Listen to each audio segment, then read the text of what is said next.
Tales. We're here about to enter James' 23rd chapter. I was about to Google how many chapters he has, but I kind of forgot once I hit start recording. The mood has changed since I returned to the cabin. Like there's something tangible in the air, almost suffocating. Kane still cannot be reached, so we're just twiddling our thumbs with this information on our hands. Rai doesn't know when Kane will be returning either. He's definitely gone into investigator mode, digging through everything we have in Kane's parents. Well, more specifically his dad, Benjamin Prince. Eok shakes his head at me. It sounds complicated, he says after I've brought him up to speed. We don't know if the information we got from this guy is reliable, but it does tie into the picture we found. I say, looking down at my own photo. The only way to confirm whether or not the information we extracted is correct is to find this person, James adds. Kane's dad, presumably the leader, Julio. I echo, that's going to be hard. I sigh heavily, wondering if it's even a good idea to tell Kane all of this when we can't know for sure. All I have going for me is this man's word, and I don't really trust someone who's a criminal. On the other hand, he was working with my parents. Does he have credibility or not? I can't be too sure. The man we interrogated could come into contact with the supposed leader. All you have to do is make sure he relays that information to you whenever they will meet again. I look at James, thinking it over. That's a pretty solid idea. If Mr. Invisible said he saw Benjamin only a couple of days ago, then it stands to reason he could see him again, and if he does, I want to know about it. But what if he won't tell us? We're not exactly on good terms with each other. I point out a hole in his plan. James shrugs. Extortion. Torture, if need be, Eok agrees. My eyes point at the suggestion. We're not going to torture anyone, I stress. Extortion, blackmail, torture, whatever needs to be done to extract the information you need, James explains in a neutral voice. I groan. I know I decided to put on the suit to turn into a vigilante, but I don't want to resort to criminal tactics. Tactics? The man is a criminal himself, no? Eok asks. Well, yes. Then there is no need to hold back. Use whatever you can to your advantage. I'm surprised I'm hearing Eok say all of this. I had thought he didn't actively like being a pawn in Veritas' army, doing his dirty business, but he's quick to suggest using these shady tactics to further my personal desires. Eok is correct. Do what you must if you want to find this man. I ran a hand through my short hair with another heavy sigh. I'll think about it. I just need a break. I need some romance in my life. I'm tired of all this drama. More often than not, I catch my brother in the basement, having set up his own PC equipment down there. Have you found anything? I ask as I stand next to him. I managed to hack into the coroner's office to dig through their files. Found the death certificate of Kane's parents. DNA testing was done to confirm their IDs, he says with a sigh. So that means Benjamin did die in that fire. It means the death certificate says so. Rai points at the screen, which has two certificates next to each other. This one is for Kelly Prince, and this one's for Benjamin Prince, he explains. What about our parents? I ask as I scan over the information. Rai pulls up the documents of our parents. Same thing, died in a fire. DNA testing confirmed it. For all the intents and purposes, Benjamin Prince died in that fire. The death certificate confirms it. As I glance in between the documents, I notice something off. Hey, these were all done on the same day, no? I asked the date of each document. Makes sense, same fire after all. Better to pump them out all at once, says Rai with a shrug. This one, I say and tap a finger on Benjamin's document. It's different. Rai narrows his eyes at the screen. How so? All the information is the same, even the signature. It's not, see? This one is in black ink. The other three documents are written with a blue pen, but Benjamin's document was written in black. Maybe they just forgot to scan it in color. Who knows? Maybe he ran out of ink. Rai starts to justify. Really? We have information that Benjamin could be alive and a leader of Julio of all things, and you want to dismiss that his death certificate could potentially be forged, I hiss. Rai crosses his arm and huffs. And I don't trust that guy. He could be lying, you know. I get that, but I look at the old CRT monitor. Well, I have Benjamin's picture locked behind an encryption. Even Rai doesn't have an answer to that. And that betrayal comment, what if Benjamin had something to do with our parents' deaths? I just wish Kane was here. It feels so wrong to talk about this when he doesn't have a clue, Rai groans. Do you know when he's coming back? Kane's been missing in action for several days now. He usually doesn't keep any contact with us during his missions. Beats me. I just know that they needed him specifically. Rai, a sigh escapes me. I want to take them down, I announce. Rai gives a cold look, like he knows exactly what I'm talking about. You think I haven't fantasized about it either? For years now. I know, we're supposed to be thinking about the upcoming invasion, but I can't help but... Dude, the life we live is very drama-filled. Like, there's too much going on. But I want to deal with Julio as well. I want to eradicate the entire criminal organization. Definitely something like a vigilante there, right, Quips? I smirk at him. I think I found a taste for it. It's dangerous, though. That's why you'll help me, right? Ryder rolls his eyes. As if I could let you do everything alone. No way. And here you were fussing over me visiting Mr. Invisible today, I tease him. Can you blame me? You're not exactly superhero material. He balls his hands into fists, glaring at the monitor. But if we have a shot at taking down Julio, then I say anything goes. That's the little brother I know. No more fussing about keeping me safe. We've already passed that threshold.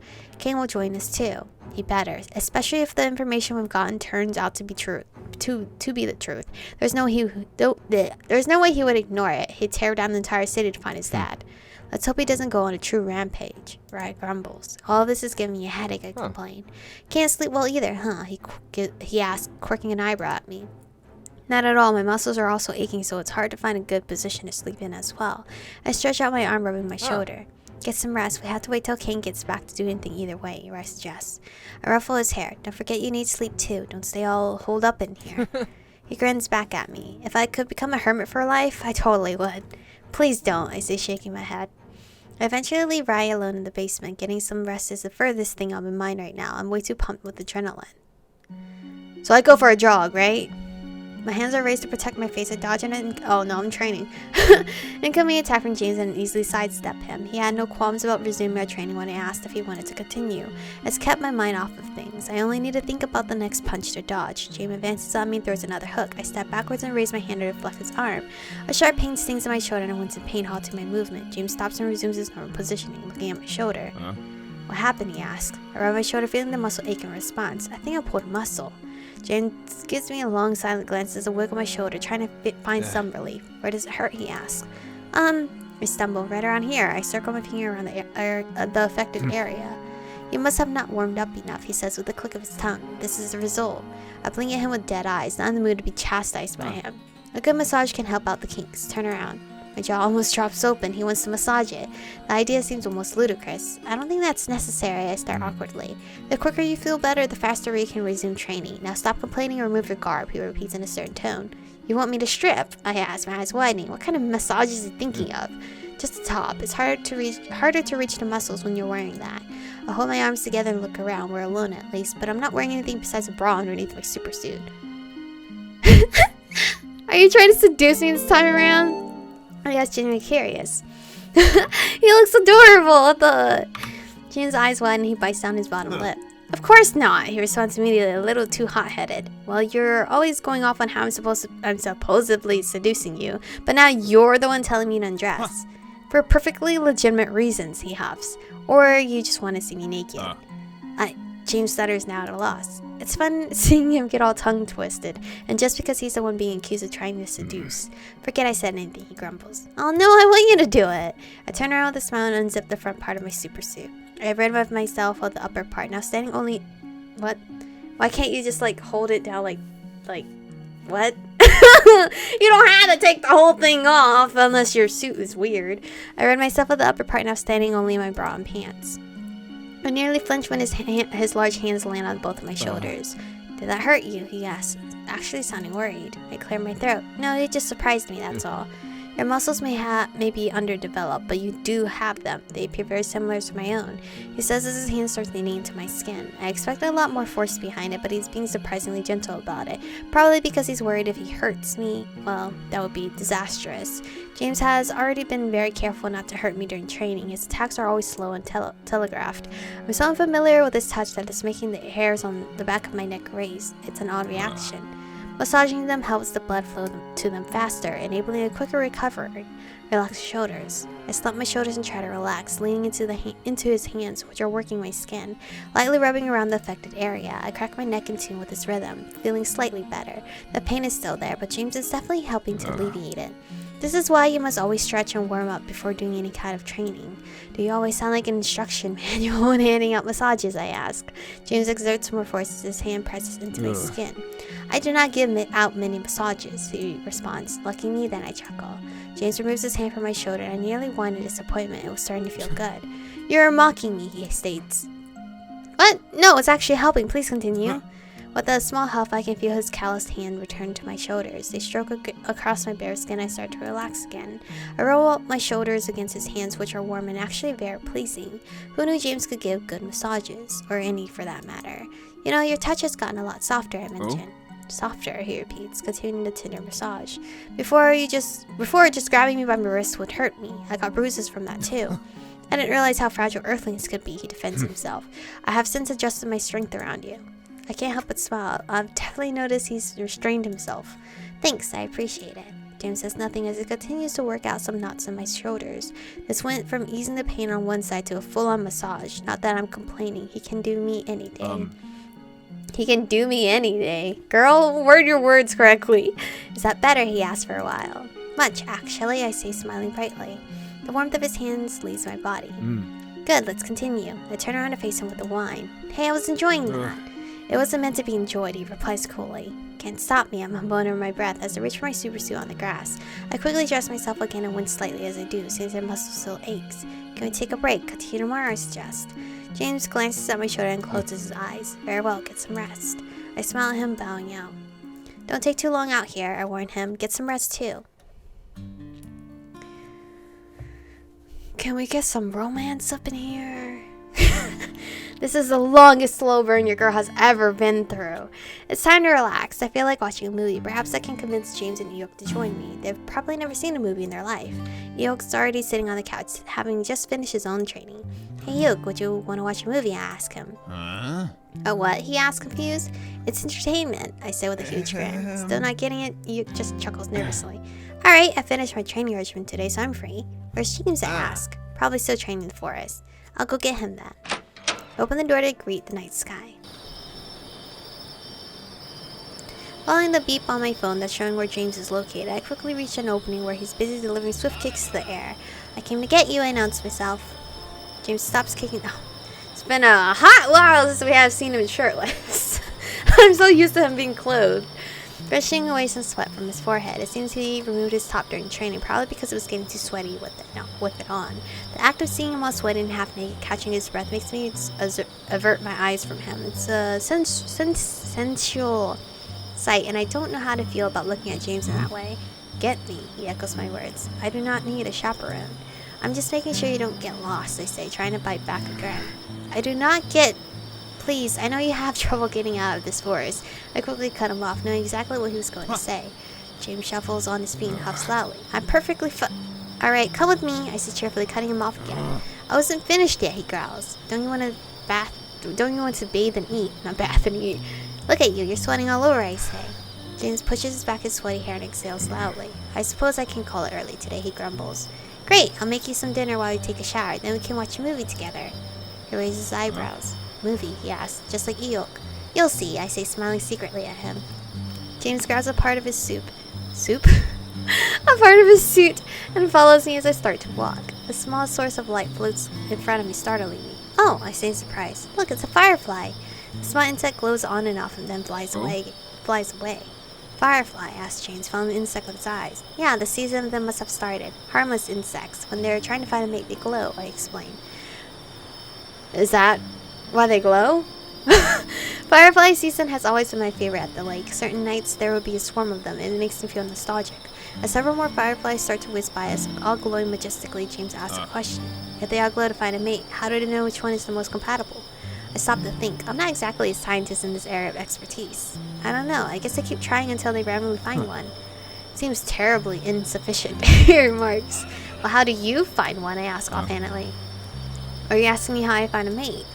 Yes. I can feel his eyes burn a hole in my back. There is a way, he answers. The soft rustle of the leaves from the trees makes his forlorn voice. But there is no one alive besides my siblings. I feel slightly guilty for asking, knowing that his entire culture has been basically wiped out. So, what about interspecies relationships? I ask, thinking that's entirely possible. What about it? He grunts. I mean, Helibilius looks similar to you, I tease him. That is disgusting. His face pulls into a scowl, that no good insolent blood-haired pest. I giggle at his description of Bilius. They really don't get along. Yeah, I've put a wretched image in my head, and I will need to be punished for you for that. What? It was just a suggestion. I mean, you thought Yuko and I were a thing. Tomorrow you'll run 10 laps and A what? Ted laps back and forth to the house is warm, he decides. You're so unfair, I complain with a whine. He walks past me without a word, remaining silent this time around. Still, the thought of James not having anyone does feel a little lonely. He didn't state if he's okay with interspecies dating. After stuffing myself with dinner, taking a nice shower, and putting on some pajamas, I'm ready for movie night. I strut towards the couch, holding 2 bowls of popcorn in my hands. Oh, I smell something, says Iyok as he sniffs the air. I made popcorn, I say as I hand one of the bowls to him. This one is yours. It's salty, I say with a smile. Then I dump the other bowl in James' lap. And sweet for you. James doesn't look amused. What are you plotting? He asks, narrowing his eyes at me. To have a movie night? These are snacks while we watch. Relax, sit back, enjoy yourself. I then sit down in between the both of them on the couch wearing a huge smile. This is such a mundane activity. I'm doing it with James and Iyok of all people. Rye had politely declined my offer to watch a romance movie. Oh well, his loss. A romance movie? With 2 dudes? I grab the remote from the coffee table and turn on TV. Since I've been gone, loads of new titles have been released. One of them I've been looking for a while. It's a Korean movie. Oh no, time to shed tears. How's your shoulder? James asks out of the blue. Surprised he's concerned about it, so I answered politely. Doing much better, actually. I guess all I needed was some rest and a good massage, I say with a smile. Massage, huh? Iyok says while happily munching on the popcorn. James gives him a dirty look and Iyok doesn't question it further. These are very crunchy, Iyok says excitedly. I browse through the available titles on Netflix, eventually find the one I'm looking for. The movie starts to play. Glad to hear you like them, I say. Then I turn towards James. Have you tried them yet? James stares at the bowl of fluffy popcorn with a skeptical eye. Feed him. I need to progress this love story. Let's go. I swipe a piece of popcorn from the top layer and cheekily offer it in front of James' mouth. Open up. ugh. I do not need to be fed like an infant, he complains, turning away from my hand. Alright, how about you work for it instead, I say, leaning back into the couch. What? Here, catch, I say, and I toss the popcorn up in the air. James motionlessly watches the popcorn fall in his lap. He didn't even make an attempt. I pat at him. Guess you can't catch food with your mouth, I say, shrugging. Try me. Oh, okay, Iyok. Iyok says eagerly, mouth already open. I take a piece from his bowl and toss it into the air towards him. Iyok snaps it out of the air with a triumphant smirk. I clap my hands in response. Nice one. Suddenly, James thrusts the bowl into my lap. I just wasn't prepared. Toss it again, he huffs. You're adorable. He's jealous. I grin at him, briefly wondering if I should tease him for being jealous that Iyok caught it and he didn't, but decided against it. Okay, here goes, I say and toss another piece into the air. James moves only the slightest bit forwards and tears the popcorn out of the air. He eagerly munches on it with a sense of superiority. Captain James, that was amazing, Iyok cheers him on. An angry glare from James makes him cover and lean back into the couch, keeping quiet. These are too crunchy. James complains. Well, you don't have to eat them if you don't like them, I say, hugging the bowl to my body. James' hand plunges into the bowl and he grabs a handful of popcorn, stuffing it into his mouth. He chews on them for a bit and swallows. I didn't say I want to eat them, he says nonchalantly.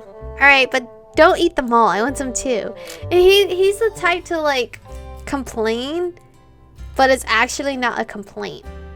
It's like when he probably, like, he's the type of boyfriend, like, you need a jacket when you wear something really cute, but you know he wants to keep you safe and warm as well. Then I return my attention towards the screen. The movie has just finished going through a long intro. When the cast starts to speak and the subtitles appear on the screen, I'm baffled by the fact that I can completely understand what they're saying. I can't understand Korean, I yelp out loud. James and Iyok look at me oddly. Are they not speaking the same language as you? Asks Iyok. I giggle awkwardly and shake my head. It's the babblefish, isn't it? I ask sheepishly, totally forgetting that I even had the device in my ear. We can understand it too, says Iyok. It's so strange. I can hear him speaking Korean, but my brain is automatically translating it to English for me. I say in awe. Bro, can I have a babblefish, please? Why do you sound so impressed? You've been hearing us talk a language other than your own as well this entire time, James points out. I know, but for some reason I didn't stop to think it meant I could understand other languages on my planet as well. They sound different from you, Iyok mentions. It's a different language, I explain. It's so cool I don't need subtitles anymore. So, Michiko, what are we looking at? Iyok asks after a minute runtime has passed. A movie. It's entertainment. People act out a story, and this story is about 2 countries who are at war with each other. But then a regular woman accidentally ends up in another country. Even though it's forbidden, she meets a soldier from there. Oh my god. This sounds like us. It's a play, says Iyok. A romance one at that, I say with a smile. The woman and the soldier are supposed to fall in love. James, do you not like romance? Huh? James suddenly grunts in response, folding his arms across his chest, clearly showing his disapproval. Nonsense. Fraternizing with the enemy will have both your heads roll. How foolish of them.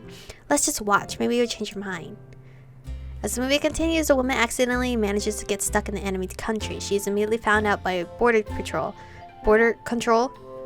and she flees for her life. The leader of the soldiers manages to apprehend her, thinking she's a spy from the other country. As they scale a mountainous area to transfer the woman to be questioned and interrogated at the bureau, the leader suddenly falls off the edge. The woman saved his life by holding onto his lifeline and helped him get back to safety. Because of this, the man hesitates sending her to be questioned because they would most certainly kill her. She begs for his help to send her back to her country. The man relents, and together with his troops, they concoct various ways to smuggle her back inside of her own country without being caught by border control. James finally speaks up after the man was caught by other authorities and was jailed. This is idiocy. Why would he ever risk his life for someone who, by all means, is supposed to be his enemy? He questions loudly. Iyoku's... he's pouting. His eyes have been glued to the screen, looks down at his bowl and whines when he realizes it's empty. He doesn't speak though. No, he's too engrossed in the movie. Because he doesn't see her as the enemy. Never has, I explain. Or at least that's what it seems like. That doesn't explain why he would willingly go through such ordeals to get her back to her own country, risking his life for that of hers. I shrug. Maybe it conflicts with his own morals. Maybe he started to fall for her. I can see why he would do these things. Not to mention I have done these things myself. I risked my life for Nornas, Iyok, and even James by putting myself smack dab in the middle of conflict. They're supposed to be my enemy, but it's not that black and white anymore. I can totally sympathize with the male lead. Foolishness! James grumbles under his breath as he grabs another handful of popcorn from the bowl. The movie continues as the woman manages to escape the country, but the man is being held in jail. Racked with guilt, the woman cannot stand to leave things like this, and turns away at the border, refusing to go back home. She wants to free the man. Together with his troops, they come up with a plan to bust him out of the prison. The man is free to reunite with the woman. He calls her stupid for not going back to her country despite everyone risking their lives for her. She explains there's no way she could leave him behind like this. Locked up in jail because of her, she then kisses him. James and Iyok both lean back into the couch, eyes wide in shock. I'm such a sucker for romance, but I totally forgot that these two don't really do well with seeing people kiss. It's a movie and it's fake, but still I guess it's too real for them. Humans are very free, Iyok remarks awkwardly. Why does it feel like instead of watching a chaste kiss, I'm viewing porn with them? They're just happy to see each other. I try to explain with a lopsided smile. It's how we express our feelings. Yes, earthling mating rituals are very frisky, says James, giving me side-eye. He's thinking of the ear situation, isn't he? He was supposed to pretend that never happened. The kissing scene felt like it dragged on for way too long with multiple repeats in different angles. Why do they do this in Korean dramas? It just made it even more embarrassing. Listen! It's only embarrassing if you're watching with a certain crowd that doesn't watch K-dramas as much. If you watch it with the right people, bet. We were waiting for this moment for like 10 episodes or like 20 episodes in. Eventually the movie continues, and instead of returning to her own country, the man and woman defect and escape to a third country together. Now they can live in peace without being enemies of each other. It's actually a very beautiful story. I really enjoyed that, I say, feeling touched. Idealistic delusions. James remarks gruffly. Oh, come on. You don't think they had a beautiful love story in Wine? Sorry, my phone is going off. It was very gripping. I wanted them to escape and be free, says Iyok. Running from your responsibilities will solve nothing. He gave up his life for her, James cuts in. Yes, isn't it beautiful, I say cheerfully. Beautifully moronic, he replies. Really? You think it's moronic to give up your life to someone? Life for someone? Because I'm sure you're doing that for your sister, I point out. That's... He shuts his own mouth as he thinks it over. That's family. I wouldn't do so for anyone else. Prince James is ready to sacrifice himself even for someone who isn't family, says Iyok with a small chuckle. James whips his head towards Iyok, fixing him a very deadly glare. I would not, he rejects the idea. I would not risk my life for someone else. Didn't you bargain for my life in front of Lord Veritas? I tilt my head towards him. That was pretty risky, was it not? Prince James would never have done that before, says Iyok, grinning at James, but he's changed. Stop yapping your mouth. I haven't changed a bit. Don't be ridiculous, he huffs. Prince James also came back to get me when we went to the market, Iyok chuckles. That's right. I had to beg him to go back for you, I say. Thank you for your concern, Michiko. I appreciate it, even though I was perfectly safe, he says sheepishly. I guess he's right. He was the one involved in the attack. I didn't know it back then, so I pleaded with James to pick up Ewok as I was concerned for him. I guess so. I feel silly for being so worried for you now. What a waste of time it was to retrieve you. James sighs loudly. Should have left you there. Ewok leans in closer to me. Prince James has grown softer since your arrival, he whispers in my ear. I blink at him. He has, I echo, feeling myself grow warm at the suggestion. James groans as he gets up from the couch, fed with the conversation. I'm not going to sit here and listen to your conspiracy theories about me. I'm leaving. He takes a large stride around the couch before knocking Ewok on the back of his head. You shut your mouth hole, you cretin. I have not gone soft, he hisses. Ewok rubs the back of his head with a small whine, his brows drooping low. Don't hit Ewok, be nicer, I warn James. I barely used any strength, James complains as he walks away. See? Soft. Ewok laughs as James struts away. I hold back a giggle. It's been 5 months since I first met James, and I could tell he's a much different person now. After all, earlier today he admitted he adjusts his strength around me to make sure he doesn't hurt me. It's not just because of the oath, though. Of course it plays a part. When he was administering the medicine to me, he was careful and gentle. To think he's kidnapped me, thrown me into his cell, even killed someone in front of me, and yet here we are. Handing out massages, training me, backing me up during my selfish mission to confront Mr. Invisible. Ewok's right, he changed, and so have I. Hey Ewok, I call out to him. Yes? You have changed too, you know? I say, nudging him with my elbow. I have, he replies, unsure. You've become much braver, even standing up against James. Oh, Ewok hangs his head, a red spot appearing on his head. Your moquette must have given me strength, he says with a gentle smile. I giggle in return. Maybe. He casts his eyes downward, still smiling. Thank you, Michiko. No problem. Hey, do you want to watch more movies with me, I ask? Ewok's eyes grows wider. Yes, please. He's so cute! Ewok and I spend the rest of the night watching movies together. He's not the dude we're supposed to be going for, though. Like, come on. There I end up tying the last ribbon on the tree nearest to the cabin. Knowing James gets lost quite easily, I decided to leave him a trail of breadcrumbs and forms of ribbons tied around tree branches. In between each ribbon is my thread, which is held up high in all the other trees. It leads all the way to the open clearing he usually trains at. As long as he finds one of the ribbons, he should be able to follow them without getting lost. Now I don't have to keep fetching him anymore. He can find his own way back. I place my hands on my hips while I smile at my own work. I almost debated writing down a note, but quickly realized that neither James nor Ewok can read human language. Oh, so they can't read it, they can just hear it. Ribbons it is. What's with the intense music? A day later, and Kane has finally resurfaced. He said he's got something to tell us, but so do we. Ryan and I wait for Kane to finally appear at the cabin. Sometime in the morning he arrives. I guide him into the kitchen. The air feels thick and with tension. The past 2 days I've been trying to distract myself with from this conversation. Watching movies with James and Ewok. We're doing some training with James. Anything to keep me from forgetting about the possibility that Kane's dad is alive and Julio's leader. Something to drink, I ask. Kane sits down on the bar stool and sighs with a heavy heart. Yes, please. Kane, we've got something to tell you, Rice starts in a serious tone. Look, before you say anything, I've got something way more important to tell you, he cuts off. As I place a beverage in front of Kane, he quickly takes a drink from it and slams it onto the counter. Kane, it's so nice to see you! You're so hot. I know I'm under NDA and all that shit, superheroes code, but I can't stay silent, not when I know this is something we caused. Sorry, we? I echo. Kane, if you're under NDA, telling us could land you into serious trouble, Ray warns him. Right, we're not exactly law-abiding citizens either, I have to add.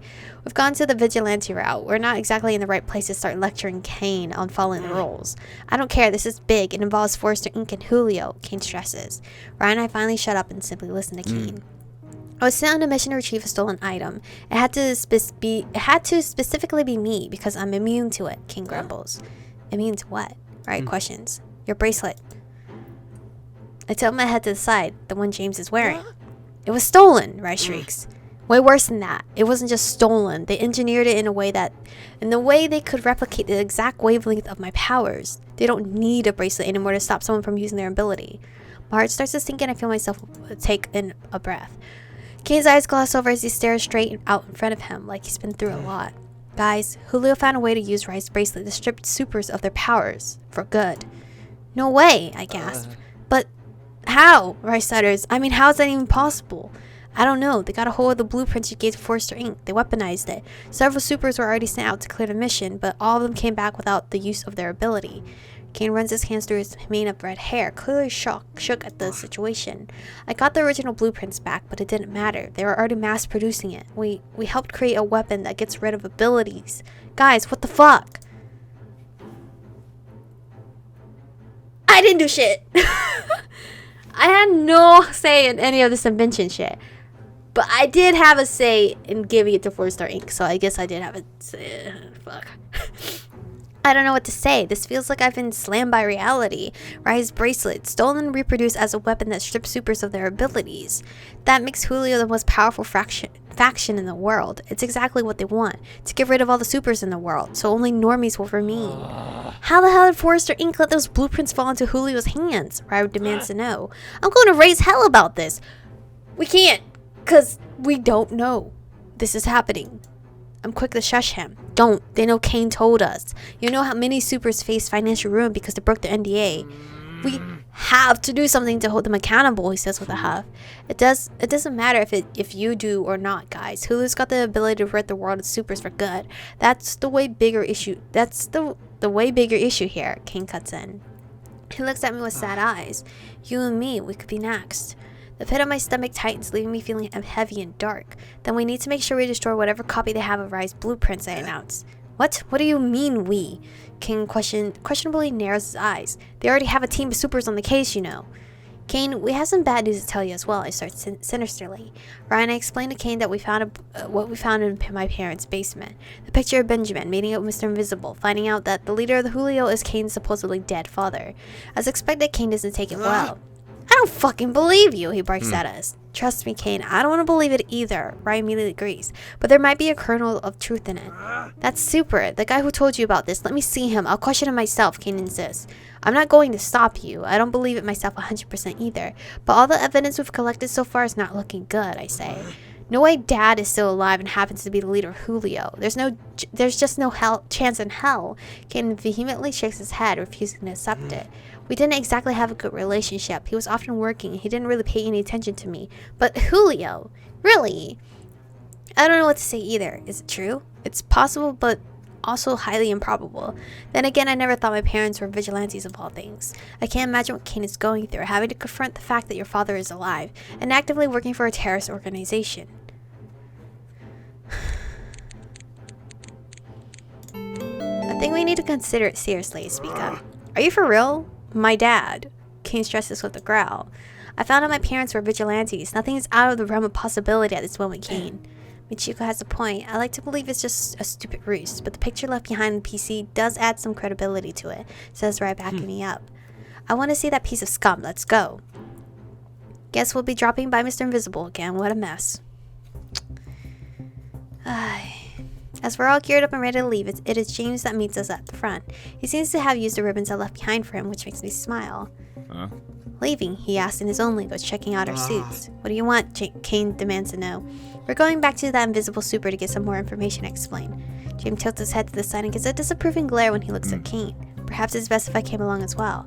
A little surprised he'd offer to come, I shake my head. No, that's okay. I've got Kane with me. Mr. Invisible didn't seem much of a threat last time. Does he want to come along? Kane turns to me. Why? Well, he came with me last time we interrogated the super. Interrogated? You're well on your way to becoming a vigilante, says Kane, sounding impressed. Kane, I am one, I correct him. Never thought I'd see the day, but I thought if it would happen, you'd have one of these. Kane takes out his superhero ID card, flashing it to the both of us. Regardless, we'll be leaving now, I tell James. Remember your training, James warns me. Don't let yourself get caught. I smile at him, nodding. I won't. Come on, let's go. Kane starts walking towards his motorcycle. You better not die, he says gruffly. It's cute how you're worried.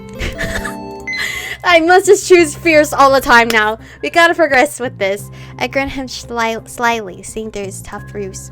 It's cute how you're worried. A flash of surprise graces his face. James coughs and shuffles his feet on the spot. I am not worried, he stresses, eyes flicking away from me. I chuckle. I'll be fine. I wave at James and get on the back of the motorcycle with Kane. Off we go. Oh, hey, it's boarded up this time. King gives me a weird look after seeing the state of the front door. It's been taped up, and wood planks nailed in certain areas to reinforce it. All in all, it's definitely still the same door James kicked in. We had to kick it in, I say with a shrug. Seems he hasn't replaced it. So do we knock, or do you want me to kick it in as well? Asked Kane, a bit unsure. I hum, wondering with this myself. Kick my door in again, you're dead, says a voice behind us. You're rather cute. You're rather actually really cute. This game, this route. A lot of cuties and hotties in this route. Bringing Voltage along, I see. Am I going to get tortured again? He asked casually. Kane, not the most patient person in the world, steps closer to Mr. Invisible and grabs him by the shirt, glaring at him. We're here for answers, he hisses. Torture it is, Mr. Invisible huffs. Can't you guys just fuck off and let me be? Kane throws him against the broken front door. I heard some of your delusional conspiracies, he growls. Voltage, let's not do this where everyone can see us, I warn him. You heard the lady, Mr. Invisible chuckles. You didn't have to do that. Kane charges a swift kick against the door, causing Mr. Invisible to panic and run out the way. The door breaks down and falls backwards. You motherfucker! Before he can finish his curse word, Kane's already pushed him inside. I hurry up afterwards. Back in here again. After awkwardly placing the broken door back into its frame again, Kane and I confront the man in his living room. Is this going to be a normal occurrence now? Should I just move? He complains. You said Benjamin Prince is alive. What proof do you have? Kane demands to know immediately. Mr. Invisible cocks his head to the side, clearly confused. Who? He asks. I don't think he knows of Benjamin's real name. The leader of Julio, I explained. The picture you showed us. The man's name is Benjamin Prince. Oh, he's starting to understand. I don't know his real name. People call him Boss or Bossman. What about him? When's the last time you saw him? Kane asked through gritted teeth, clearly still not believing his father's alive. You know what? I'm not telling you shit anymore. You come here, break my door twice, demanding to know some stupid Benjamin, and I'm supposed to throw myself down to my knees in front of you like a lapdog. He shakes his head and crosses his arms. No way, get lost. You worked with my parents. Why can't you work with us? I ask. Hey, you were the one to tell me they were dead. Excuse me if I don't want to end up just like them. Ken raises his hand, electricity buzzing between his fingers. Torture it is, he says darkly. Mr. Invisible yelps and steps back, suddenly becoming completely invisible. He's about to run off. No, you won't! I warn him and quickly shoot a thread out to where I can hear his presence. I manage to wrap my thread around his waist, keeping him in place. I can feel him struggle as I wrap him up real tight so that he can't escape. You're your annoying fucking web, he complains, trying to break free. Voltage here wants to torture you for answers, but I think we can come to an agreement, no? I speak up. What agreement? He mumbles, still remaining invisible. I had to bargain with him somehow. I don't particularly feel like torturing someone just to get information from him, or make him do something against his will. Then what can I offer him and make him work with us? He worked with my parents who wanted out of Julio. Do you still want out? I question him. What's that supposed to mean? You say you worked with my parents as an informer. In turn for getting a new identity, what if I could do the same for you? Kane shoots me a weird look, knowing I'm talking out of my ass. But Mr. Invisible reveals himself again and looks at me with his skeptical blue eyes. You're lying. He's not wrong on that one. I'm grasping at straws. However, I think I can convince him either way. I have some high-up connections. I couldn't make you disappear just like you wanted to. All we need is your inside information about Julio, I say in a serious voice.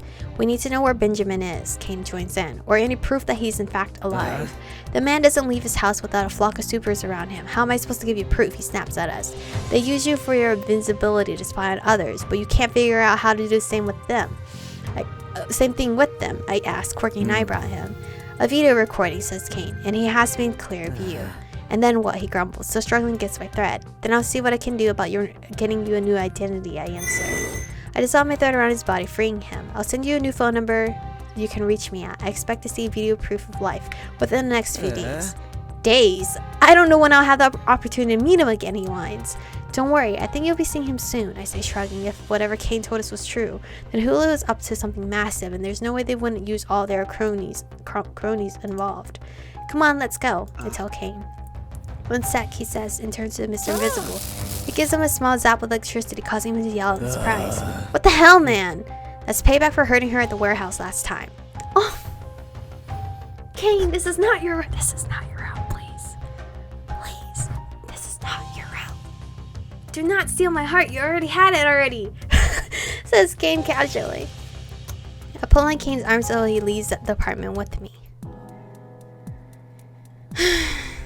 After returning to the Camel Mechanic, I'm greeted by everyone. Iyok is waving at me. James seems to be leaning against the porch railing, and Brian emerges from the front door. Oh. Michiko, you returned. Where did you go? Asked Iyok. Not realizing. Oh, he didn't know. Not realizing I left, I went back to that invisible super to question him some more. I tell him. Seems you came back in one piece, James observes quietly. There wasn't any need for violence, so we're okay. Michiko told him to send proof that my dad is still alive. I doubt we'll get it, but whatever, says Kane as he kicks the dirt. Then he snorts loudly, remembering something. She did, however, make him believe we're going to help him get out of Julio and give him a new identity. Really, Michiko? Rai groans. I feel myself shrink a little. Why did you say that? We're not going to help out some guy who works for Julio. I don't want to help him out either, I argue back, but we needed information, so I lied a little, made him think he can break ties with Julio. What if he actually gives us proof and you don't deliver on your promise, asks Kane. I mean, he works for Julio. I don't particularly care what happens to him, I say flippantly. We have to use what we can. Iyok is the one to respond to me this time, looking a little conflicted. Michiko, this is the man that attacked you before. That's right. Why should I give any sympathy to the man? You even told me to use torture if it was necessary. You say he wants out. What does that mean? He's a low-level criminal that fell in with the wrong crowd. Now he works for the terrorists. He says he wants out, but can't without a new identity, I explain. I know I'm an outsider in all of this, but Michiko, why wouldn't you help him? It sounds like he is stuck and wants to quit. For a second, I'm a little dumbstruck to hear Iyok come in to defend Mr. Invisible of all people. He's a criminal who works for Julio. Didn't you tell me to do whatever I must in the first place? If I had to lie a little to get him to work with us, it's fine. I defend myself. Iyok looks quite disappointed. Mr. Invisible is technically Iyok, right? In a way? In his positioning. If he's working for this organization but wants out, it's a bit different. I have done countless crimes myself, even though I was part of the resistance. I still had to maintain my duties in Lord Vader's army. I swallow and stay quiet as his words echo my mind. Why do you give me a pass but not him? I knew it. James flashes a smirk at Iyok, pointing out her hypocrisy our way. I'm impressed you speak your mind against her, given how fond you are of the little earthling. I'm not a hypocrite, I bite back. It's different with Iyok. He's not a bad person. Seems to me you like to pick and choose who to help, James notes with an ever-growing smirk. So much for your morals of wanting to help out anyone if you can. I could feel the blood rush to my face as his words cut through me like a knife. First, let's see if he's got any proof of my dad's alive. Kane interjects, then we can worry about the super. I try to compose myself a little, feeling betrayed by them ganging up on me. Fine, I say gruffly. They're right to gang up on you though, because that is a little hypocritical. Why this guy's possibly 90% sure risking his life to get the information you need, but you're not gonna pull your weight on his bargain. Because technically, she could give him a new life by going to Lord Veritas. You just didn't exactly say what kind of nice life it would be. It's a new life. Am I really a hypocrite for not sympathizing with the enemy? I mean, your parents kind of promised him this, so I guess you should carry on that promise, no? Just saying. I don't know. Talking out my ass now at this point. But anyway, thank you guys for watching today's episode. No romance here still. I don't think we're ever gonna get romance. Maybe I just friend zone myself. That's fine. That's fine, I guess. And I thank you guys for watching today's episode. Stay beautiful, and I'll see you guys in the next one.